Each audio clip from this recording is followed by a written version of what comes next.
Ladies and gentlemen, it is now time for a special ceremony. When the new owners of the Red Sox were introduced on December 21st, 2001, they committed to become active participants in the community. Soon thereafter, they promised to create a Red Sox Foundation, and they vowed to infuse it with at least $20 million over the next 10 years. Now here we are, 15 years later, and the power and the reach of the Red Sox Foundation has exceeded nearly everyone's dreams. Rather than simply raise $20 million in 10 years, the foundation has raised more than 4 times that amount. We invite you to join us as we celebrate the 15th anniversary of the Red Sox Foundation by recognizing the 15 faces of the Red Sox Foundation. But before that, we would be remiss if we did not acknowledge the contributions of the Red Sox ownership, partners, and foundation board members. Without them, none of this would be possible.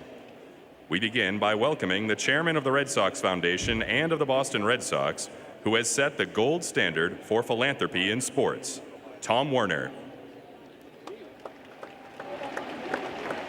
He is joined by Red Sox Foundation board member Linda Henry, Red Sox President and CEO Sam Kennedy, Red Sox President and CEO Emeritus Larry Lucchino, Red Sox partner Martin Trust, Executive Director of the Red Sox Foundation Gina Borson, and Red Sox Senior Vice President and Foundation board member David Friedman. The Foundation's first initiative was in the area of education. The Red Sox Scholars Program was created to provide college scholarships of $10,000 each to middle school children to fund their dreams. The program, sponsored by Beth Israel Deaconess Medical Center, has been phenomenally successful and earned Major League Baseball's first ever Commissioner's Award for Philanthropic Excellence. Back in 2004, a young girl only in the 5th grade interviewed in hopes of being a Red Sox scholar. She was one of 25 students selected that year.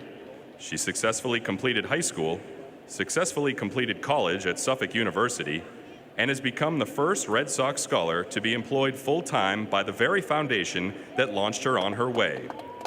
Joined by John Farrell, and on behalf of the hundreds of Red Sox scholars, please welcome that little 5th grader of 13 years ago, the coordinator of the Red Sox Foundation, Lydia Zayas.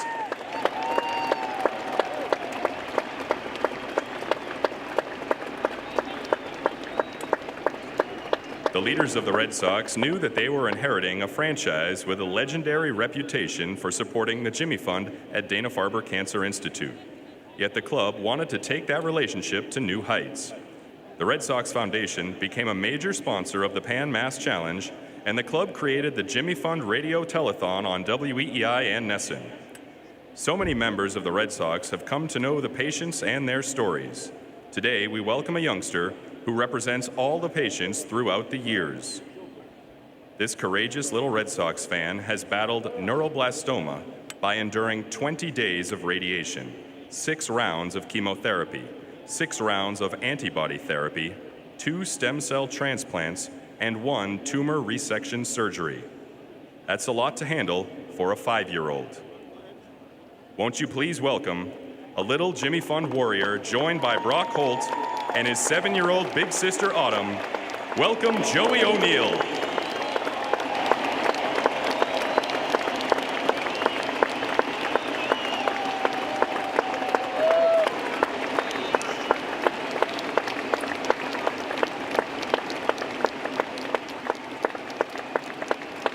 While the Red Sox Foundation focuses much of its energy on children, some of its programs are intended for adults. Each time the Red Sox have been honored at the White House after winning the World Series, they have used their visits to Washington to spend time with soldiers and sailors recovering from injuries. These visits prompted the Red Sox to create an initiative to help our veterans who have post-traumatic stress and traumatic brain injury, the invisible wounds of war. The pioneering home base program, in partnership with Mass General, has provided swift, groundbreaking treatment using cutting-edge research. It has been a godsend to veterans and to their families. Just over a year ago, a longtime member of the New Hampshire Air National Guard returned from harrowing deployments to Afghanistan. His injuries nearly caused him to take his own life. A friend referred him to the home base program, where he began intensive therapy. He credits the treatment with saving his life and keeping his family intact. Joined by Dustin Pedroia and representing all of the veterans we want to treat in the home base program, won't you please welcome a hero in Operation Enduring Freedom, U.S. Army Specialist James Nathaniel Crow.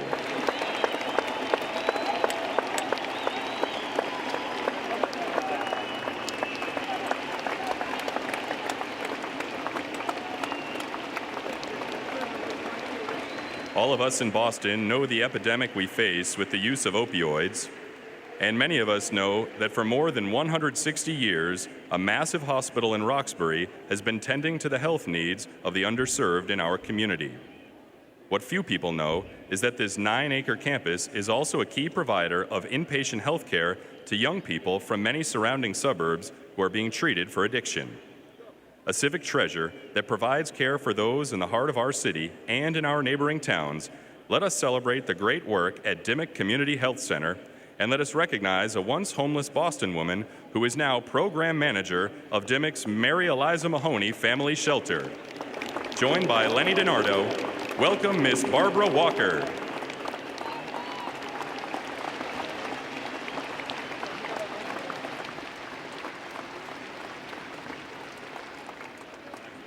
The Red Sox Foundation has grown to rely on the altruistic spirit of good-hearted volunteers who refurbish homes at Dimmock or plant gardens at hospitals or build baseball diamonds for our children.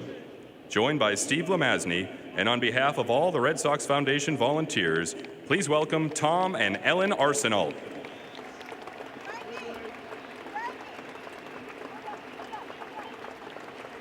The Red Sox Foundation also provides support to every Little League in Massachusetts. On behalf of all of the coaches and kids who spend their spring and summer days playing Little League baseball, joined by Louis Tiant, please welcome an IT director at Boston College and a Little League coach and administrator, welcome John Berardi.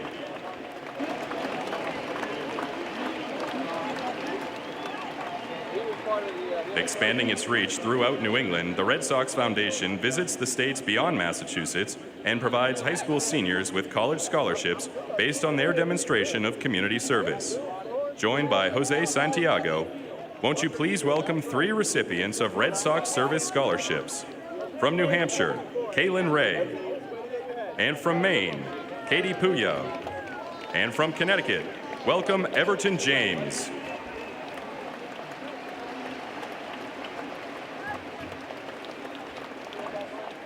So many residents of New England enjoy the Red Sox trophy tours to every city and town in Massachusetts and to every New England state. After winning the 2004 World Series, the Red Sox Foundation made sure that it visited some children who might have otherwise been overlooked. The visit to the Webster House in Manchester, New Hampshire, was one of the front office's highlights. From principal owner John Henry playing wiffle ball to seeing the smiles of children touching the trophy that generations longed for, the day filled the hearts of the Red Sox as much as it touched the souls of the children in this group home. Ever since, group homes have become members of the Red Sox Foundation family. Joined by Dick Berardino and representing all of these group homes, please welcome a 33-year leader of the Webster House, Lou Catano. A program with roots in Los Angeles was adopted by Major League Baseball, and boys and girls in New England are the beneficiaries. Reviving Baseball in Inner Cities is a nationally successful program funded in New England by the Red Sox Foundation. Joined by Lou Merlone, won't you please welcome 2 commissioners of the RBI League, softball commissioner Evelise Rivera and baseball commissioner Owen Carlson.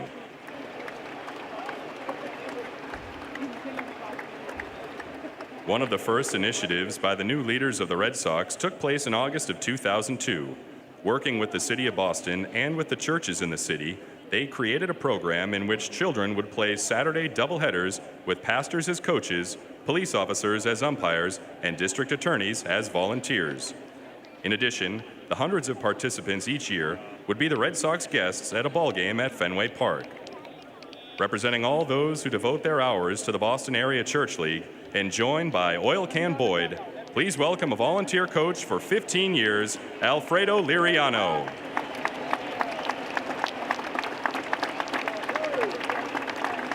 In November of 2003, a philanthropist named Charlene Engelhard approached the Red Sox and asked to create a program which her family's foundation would initially fund.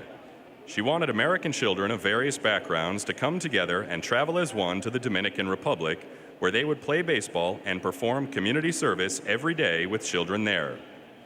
The Red Sox called this beautiful dream Lindos Sueños, and it has flourished ever since. The 13 years of participants have generated lifetimes of experiences, and villages in the Dominican Republic now have running water, daycare centers, remodeled homes, and baseball fields, including one in David Ortiz's hometown of Jaina, thanks to this program. Joined by Pedro Martinez and representing the children and volunteers who produce Lindos Sueños each year, please welcome members of this year's program.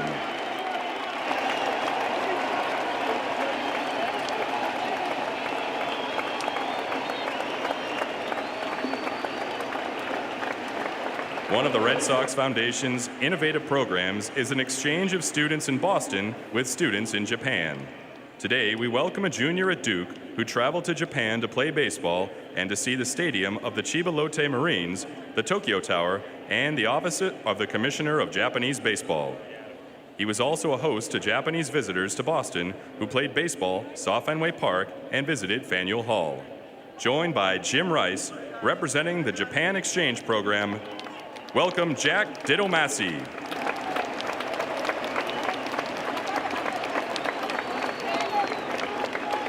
From initiatives in the Dominican and Japan to right here in our own backyard, the Red Sox Foundation has for 12 years raised awareness for Boston Healthcare for the Homeless program.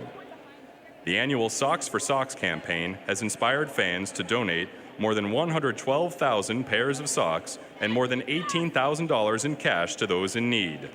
Joined by Dennis Eckersley, representing Boston Healthcare for the Homeless program, welcome the Manager of Special Events and Annual Fund Planning, Alyssa Brazil.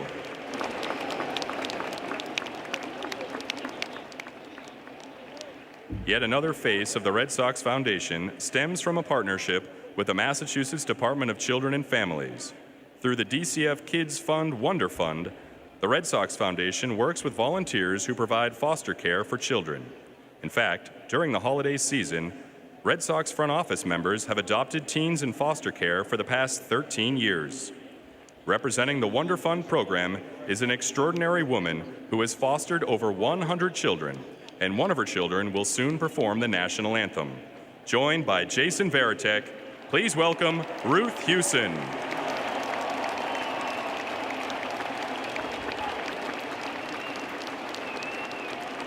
And finally, the 15th and final face of the Red Sox Foundation is its dedicated staff, who ensure the success of all these programs and many more throughout New England. Joining them is one of the most familiar faces in Red Sox history. Since 1995, the one constant throughout the years on the pitcher's mound was this two-time World Series champion and this perennial community champion.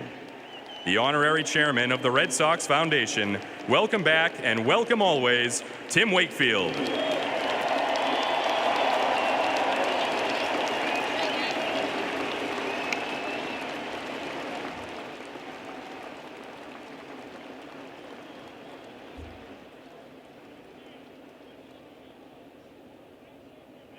Ladies and gentlemen, please rise and remove your caps. Presenting the colors tonight are the Marines of 1st Battalion, 25th Marines Regiment Honor Guard from Fort Devens, Massachusetts.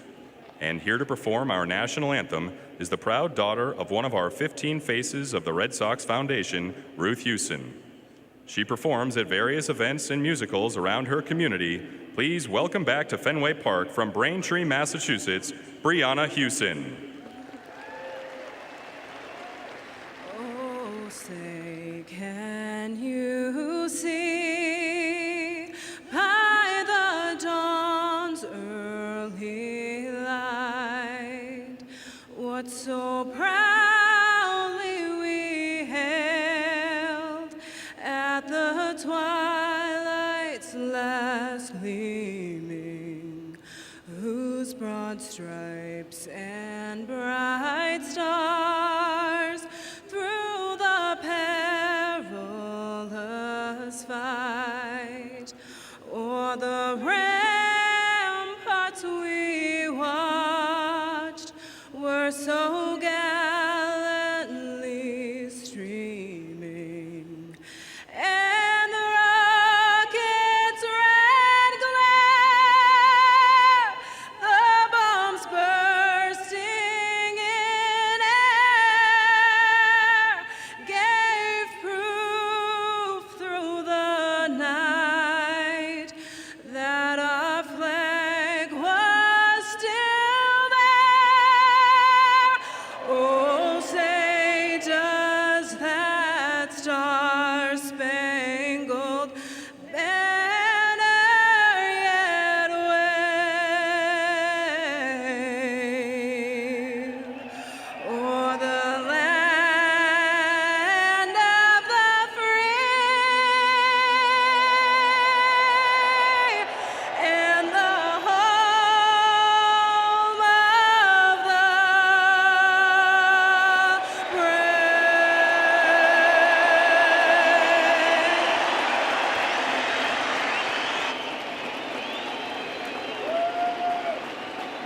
Thank you.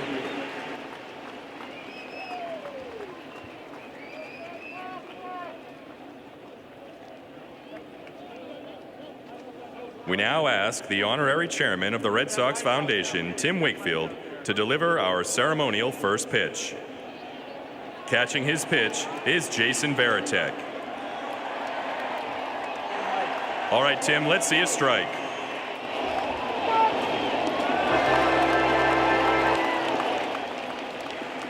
Thank you.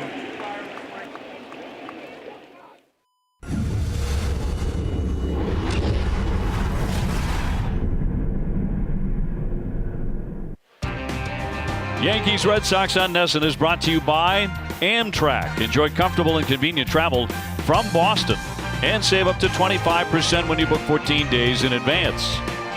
Beautiful night for baseball here as the Red Sox will take on the New York Yankees from Fenway Park, Game 2, and looking to take a season-high 6-game lead in the AL East. And after last night's dramatic come-from-behind victory, the